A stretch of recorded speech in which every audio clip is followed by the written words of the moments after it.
Cloud Next 2025. We're going to be taking you on a journey today. We're going to be talking about how SRE is evolving and transforming with agents. So you all know that site reliability engineering is a discipline that applies software engineering principles to operational challenges. And Google pioneered this in the beginning of times. And the goal is really to create highly reliable, scalable, and automated systems. And by treating operations as a software problem, then you can automate the problem and scale sublinearly to the humans that get involved in resolving the issues. So it's really a software problem and applying it to operational aspects of it. So you can imagine with this setup and the AI innovations, it is very obvious that the landscape is going to be transforming, and the opportunities that we have to not only automate those problems, but really increasingly making them more autonomous, it's incredible. So this is what we're going to be talking about today, and I am joined by Berenberg, Google Engineering Fellow, and by Manish, Mittal, SRE Director at PayPal. Yep. Thank you for joining today. Disclaimer. Yes. We're discussing forward-looking roadmaps today. So this represents the current expectations. Things change. Things evolve more so in this area. So keep that in mind when we're going through the slides. With that, I'm going to hand it off to Manish Mittal. Welcome. Thank you. Hi, everyone. So here, I'm going to talk about why the PayPal SRE team was moving to agentic era, and to understand what it takes to operate at a planetary scale. I want to talk about we SRE at PayPal, we don't just manage infrastructure. We secure financial transaction of 450 million users on a daily basis. And every minute, 5 million revenue flows through our system. And to support that, we have 3,000 microservices, 2 billion daily API interactions are happening in our system, and we execute 10.5 million changes every year. The stakes are very high. There is zero margin for error, and failure is not an option for us. The core conflict the SRE face today is structural, wherein a developer is focused on their specific microservices. We SRE are expected to know or manage stack end to end. This leads to 3 problems that are mentioned over here. The first is cognitive workload. So during a middle of incident, an engineer is expected to piece together signals of hundreds of fragmented dashboards and apply its tribal knowledge in that moment. Second, human inconsistency. So quality of an incident response should not depend on whether you are lead engineer or a junior operator happens to be on call at 3 a.m. in the morning. And finally, we are reactive by default. We are expected to connect dots by the time the failure has already cascaded. So instead of preventing issues, we are reacting to those issues. And to give an example, a real life example where all these problems are tied together, I would like to share about one of our key moments of the year, what we call as Cyber 5, or popularly known as Black Friday, Cyber Monday. During this time of the year, our the traffic goes up 3 to 4 times of a normal day. And during this, a load test, we discovered an inconsistent memory saturation problem in our compute infrastructure. This was not visible in a normal traffic day, and it was only on few critical nodes. So, and to debug this, it took multiple hours of multiple teams working together to get to the root of the problem. And had this reached in production during the peak day, those systems, those nodes would have gone out of memory, and a cascading failure would have occurred, leading to a severe impact to our merchants and customers, our ability to serve them on the highest traffic weekend of the year. So human SREs cannot scale as our infrastructure grows. We need a completely different approach. And the future of SRE is not in monolithic dashboard, but is in agentic mesh. We need swarms of specialized agents that collaborate together to provide end-to-end reliability across all services and its life cycle. And to talk about how these swarms of drones orchestrate together, or sorry, I keep saying drones.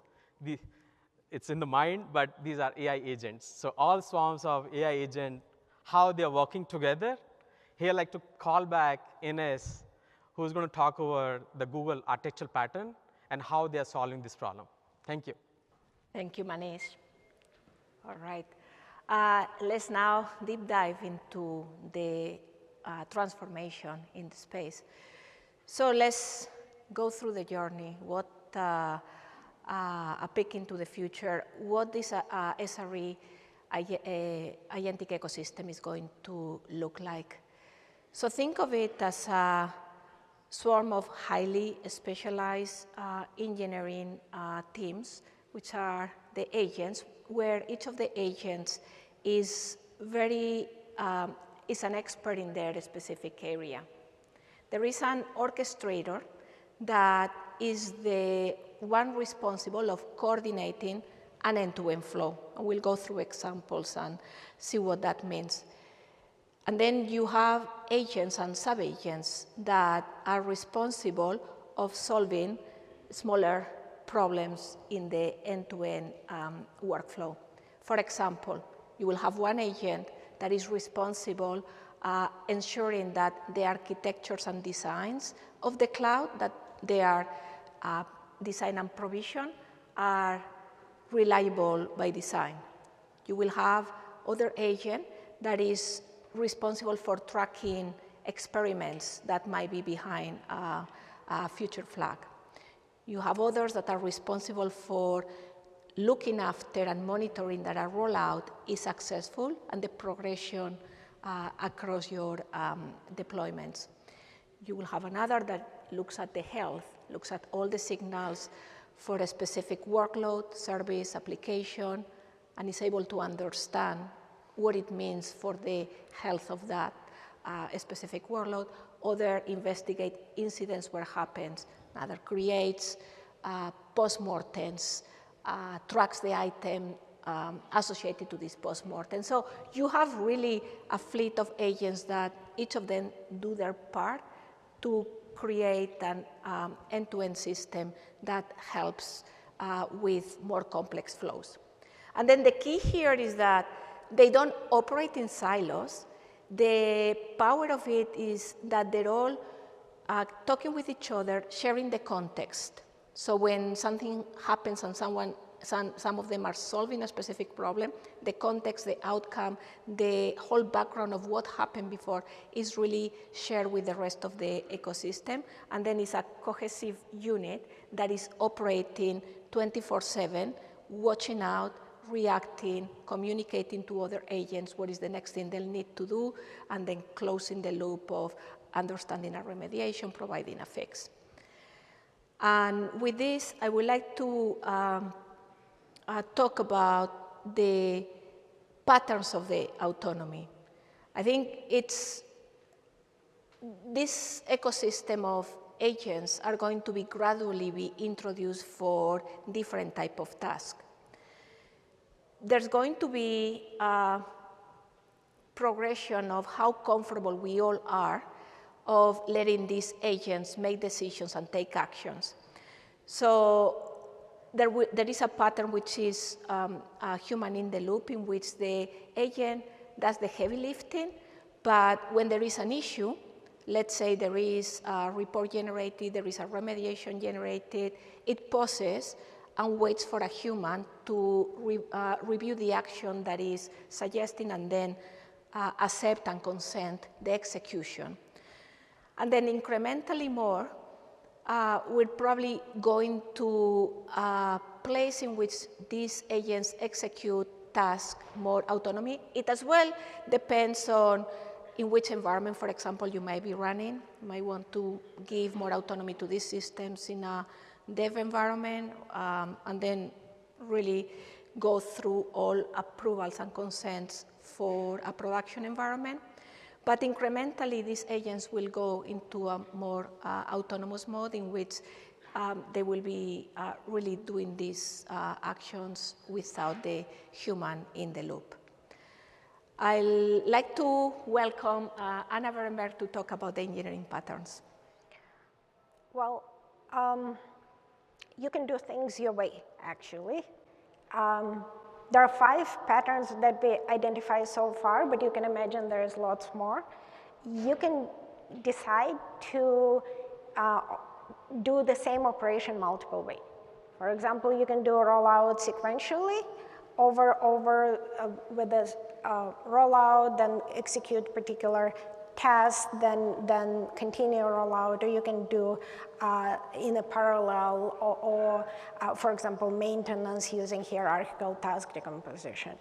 By following these patterns, you can create as complex task as possible and execute on it. So it'll pretty much just an explanation. What Ines was showing, the orchestrator, and then there are agents. You can think about each agent then calling something like this pattern for their sub-agent to work on a particular operation. All right, and with that, let's take a look at the SRE agent ecosystem. So imagine the world that Manish just painted. The peak hour at the planetary scale of PayPal, with more than 2 billion API interactions per day that we talk about, there's suddenly, let's say, an increase of latency, and just by a few hundred of milliseconds. So how do you detect it, quickly act on it? So this is where the loop of the software development lifecycle, it comes handy. You will need an agent that first detects the increase of latency associated to the health. When it's detected, it will need to pass all the context to a troubleshooting agent. So you have the agent that does the detection, passes to an agent that does the troubleshooting. And without waiting for the SRE to get a page, you are having a set of specialized agents that are going to work in parallel and then start doing tasks that are trying to debug what is going on. One, it can look into the network, logs and metrics. Another can check if there's been changes in rollouts, is there anything that is being rolled out, if there is an experiment. Remember, all these agents really are specialized in their small pieces of task, and then they really kind of work together and understand what is going on holistically in the network in parallel, in a way that obviously humans wouldn't be able to scale to have all these tasks going on in parallel. And then when a fix is identified, you might need to roll back. The agent that is doing the rollback, it comes in action to do the rollback of the fixes, again, sometimes with human involvement. And it could be that, you know, because of the rollback, there is a fix that needs to be created. There will be an agent that is responsible of generating the fix and the remediation that is associated to the problem that it was spotted. So you see that it is really closing the loop end to end, from detecting, diagnosing, launching the investigation, rolling back, finding mitigation, creating new fixes that might be relevant in the case. This is the power of the agents working together, and this is what we're going to be discussing in depth today. Anna, how are we going to do all this? Like, what is behind all this magic? Well, we're going to take an example of a hypothetical shopping cart application. And here's the little diagram. It shows, for example, it receives traffic both from end user or from other service like a product catalog. It has a front end that runs on Cloud Run, and a back end runs on GKE. And let's say the database where the shopping cart keeps data is a Cloud Spanner, and it also talks to third-party payment service. So let's look how agents are going to work together on this service. Now, today coding is all AI, right? But have you heard the term AI slop? A lot of code, a lot of generated code, nobody knows about quality. And even if quality gets better, nobody knows what is the actual reliability of this code. So we propose to have an architect agent that is going to be responsible for shopping cart architecture in this case. But basically, what it's going to check. It's going to check for detecting and removing single point of failure, looking at the multi-threading issue, priority inversion of the data plane versus control plane versus management plane and stuff like that. In addition, we also propose to have a reliable design and config agent. So basically, that's an agent that goes and looks through deployment Terraforms or whatever you're using for deployment and make sure there's an exponential back office configured, throttling is configured, the best practices are being encoded, let's say that we need the shopping cart to be 24/7 available. That means it has to run in multiple regions, across continents, et cetera, with the exponential back office stuff, right? So with that, our shopping cart is actually ready to go for production. So the rollout agent is a launch engine picking up this task. So there's a statistic, I don't know whether you know about it, more than 70% of outages happen during rollout, whether it's rollout of binary or rollout of the config. So what is important here? The importance here, why agents are important? It's because they're so good at correlation. So a rollout agent is going to take the code or the config and pick appropriate rollout policy. Because it understands the dependency graph, remember that diagram I showed you, it actually will learn it on its own. And so it will decide the particular binary or the config they're rolling out today. What dependency does it have, and what type of the rollout policy should it have? Should it be rollout zone by zone, region by region, follow the sun, or maybe it should do within progressive rollout, or maybe all of them, depending on number of nines this service has to provide. And so what happens today when you start rolling it out, defining these problems that occur during rollout takes time. You actually don't find it on the very first. More often than not, you're finding it on third, fourth step. And so this is where LLM is so good at. We're anticipating that it's going to be 10x better than the human.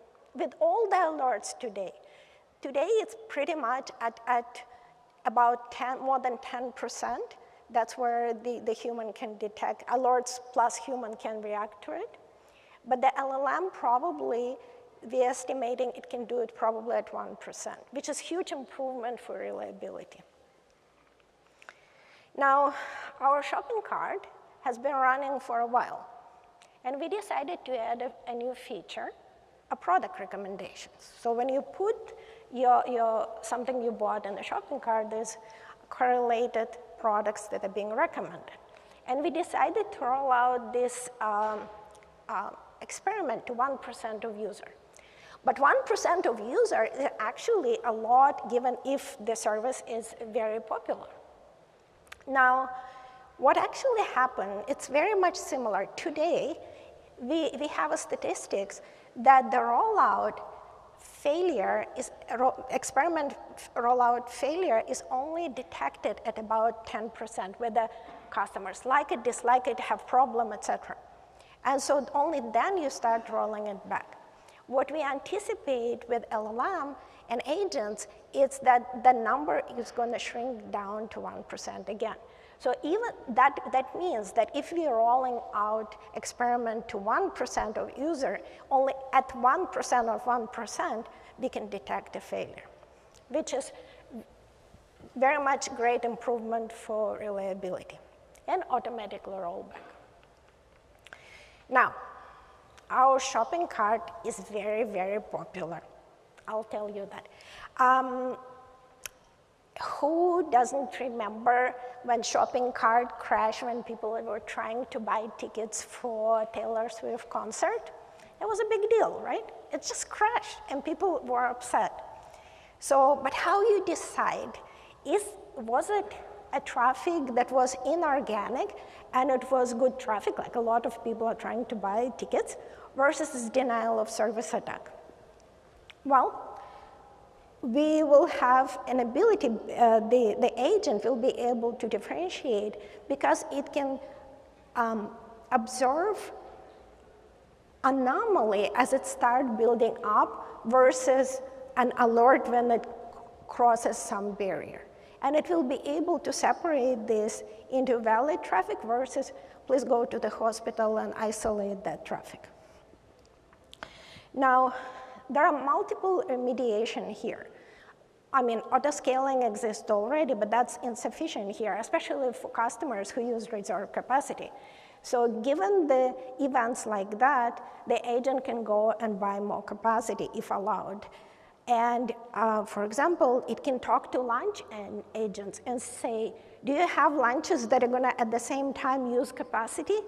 Please stop, please don't launch anything because we need this capacity to continue to serve this inorganic traffic. So that improves reliability because otherwise the shopping cart would crash. Now, observability is super important. It's even more getting important with every moment. But actually, to set up observability, there are a lot of things that needs to happen. One, the coding needs to have metrics logs, emit metrics logs and traces. And so we'll have a coding agent that goes and finds the right places where it will instrument code on behalf of the human to make sure that it's properly instrumented for the best observability. More is not necessarily the better, so it's only instrument what is needed. The actions that are going to be emitted are actually in actionable errors format and IAP format. So then you can have a correlated playbooks or action to take when this error is logged into the logs. And then you need to install Cloud Observability Sidecar to actually collect the metrics and send it for ingestion, logs and traces for ingestion. And also, we need to inspect the deployment to make sure that the observability cloud observability as a service is being enabled. So observability agent does all of that. Now, one of the things in observability space, and actually in reliability space, what is important is SLI. And SLI are the service level indicators. They're business outcomes based on user experience, combined with performance, such as availability, latency, and throughput. There are a lot of correlate here. And it usually takes months to design SLIs. So what I did, I went to Gemini, and I asked to define SLI for our shopping cart. I gave the architecture, and I said, please define SLI. And here's what I got. Availability SLIs on an add, update, remove, and initiate checkout. Latency SLIs.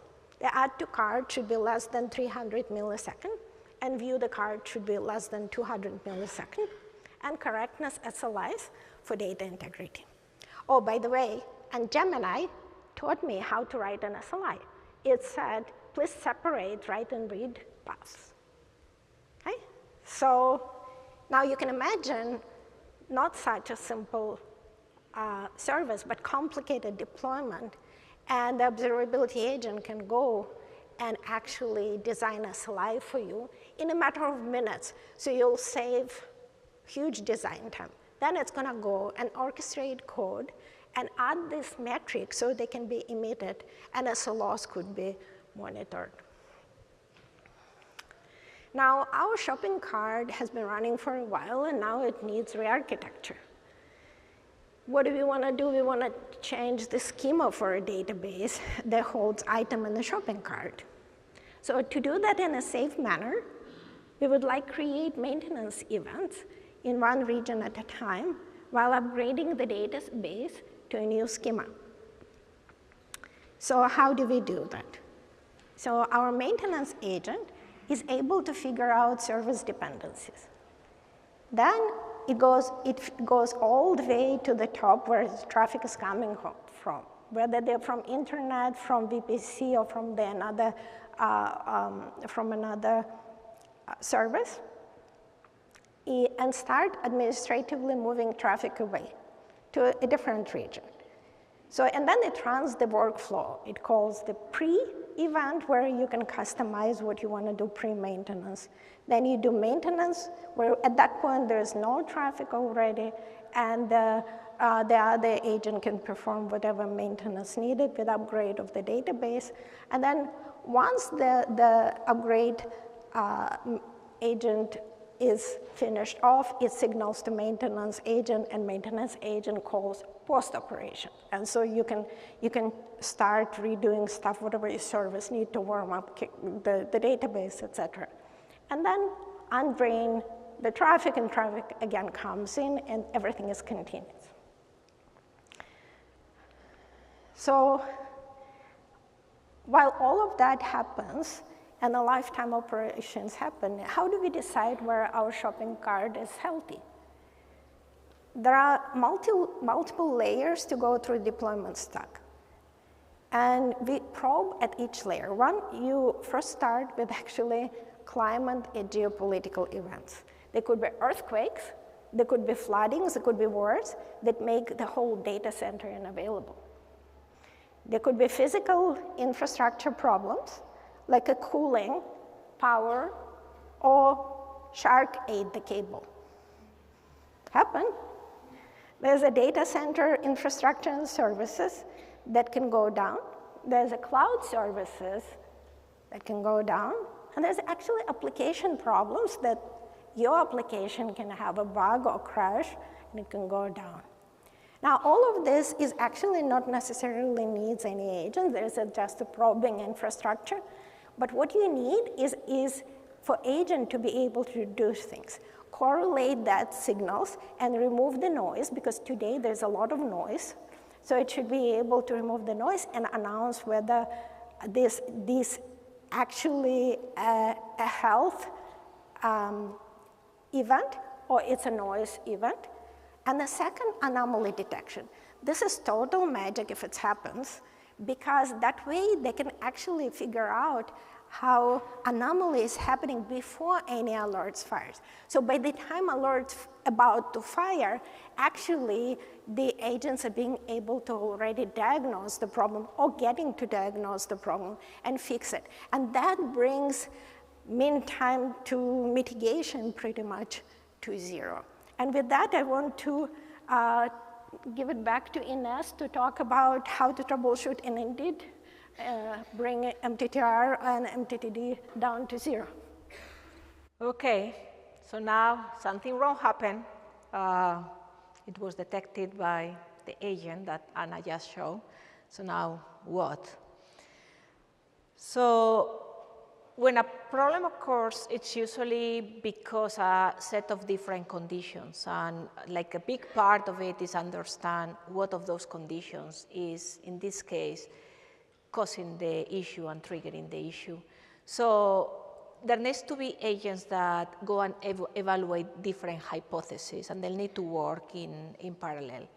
And this is where we talked before about accelerating that diagnosis time. In order to do that, you'll need to have one sub-agent that it might check the network, another might go to see if there's been deployed code, another that examines if the database has an issue with the slow transactions, and they'll need to work all in parallel. This does two things. One, it really eliminates the tunnel vision that might get you into a corner trying to really diagnose a condition that might be not relevant.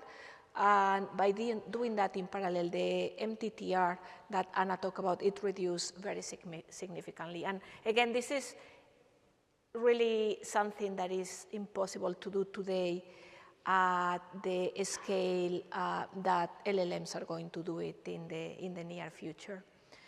And then when there is an issue that is being diagnosed, then there needs to be a remediation of that failure. So the agents do more than really even only understand the diagnosis of the issue. They can manage an incident end to end.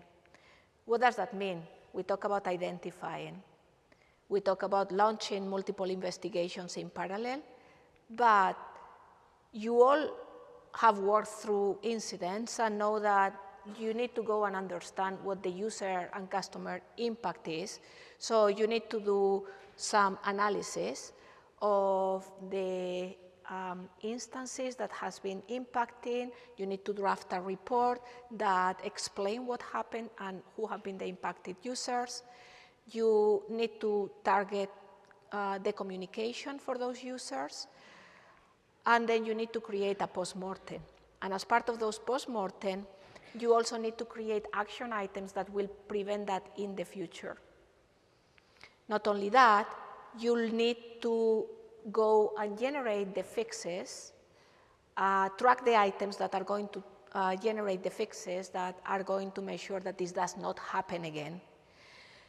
So when we're talking about the troubleshooting and the incident agent, there are many different sub-agents that are going to be contributing to having an end-to-end, closing the loop from something happened, it gets diagnosed, it gets communicated, it gets tracked, and then it gets remediation and fixes for the long term. But now let's look at what this all look like in a real case scenario in PayPal. Manish, off to you. Cool. So we heard a lot of agents and then how they are orchestrating together. So this is how PayPal is operating today. So we have a live SRE ecosystem working. So there are 3 layers in this system, as you can see. The first layer is the data layer, or we call as our MCP servers. So and then second is our signal processing, and the third is the intelligent action. So briefly about the first layer. So here, all the data from our microservices and on-prem services is flowing into our SRE data lake. And this is exposed through our MCP server. And there are workflows being built through these, which are used by our super agent, which I'm going to talk about later. The second, or the middle tier here, is the telemetry, wherein we are not just looking at the data which is flowing in, but this layer is also looking at the real-time telemetry, which is getting enriched by our AI agent and being passed on to our SRE supervisor agent. And supervisor agent is the one who's orchestrating the whole incident lifecycle autonomously. And this is all built through our Google AI stack and through Google Cloud Assist. So, and to look at it, the live demo of this autonomous agents, one of my colleague tomorrow is doing a talk at 4 p.m. And you can see a live demo on it by Mir Islam. The topic is autonomous agent. So I will highly recommend to go and look at it. So we, PayPal SRE, are not just transforming from a monolithic operations, but we are moving to a flexible and intelligent mesh, where each agent is a first-class resource, and this is keeping the PayPal global economy moving. And again, passing back to Ines to conclude the talk. All right, so what are the key takeaways? So when we're looking at the agentic ecosystem, it's an enormous opportunity for operations and SRE. The key takeaway is a connected ecosystem of agents that get coordinated, share context to create solutions for end-to-end flows, while still focusing on their specific areas. This will allow to have an infinite scale. It's something that is not achieved with humans, and it will really get more and more specialized in the number of agents, in the tasks that they deliver, and then it will be more and more orchestrated. This is the agentic era. AI scales for us. SRE and operations is one of the biggest opportunities that we see at Google. Work with us, our products, our agent platform, to build it with your data in Google Cloud, with your own, and create the ecosystem of agents that build your future operations. Thank you so much for joining us today.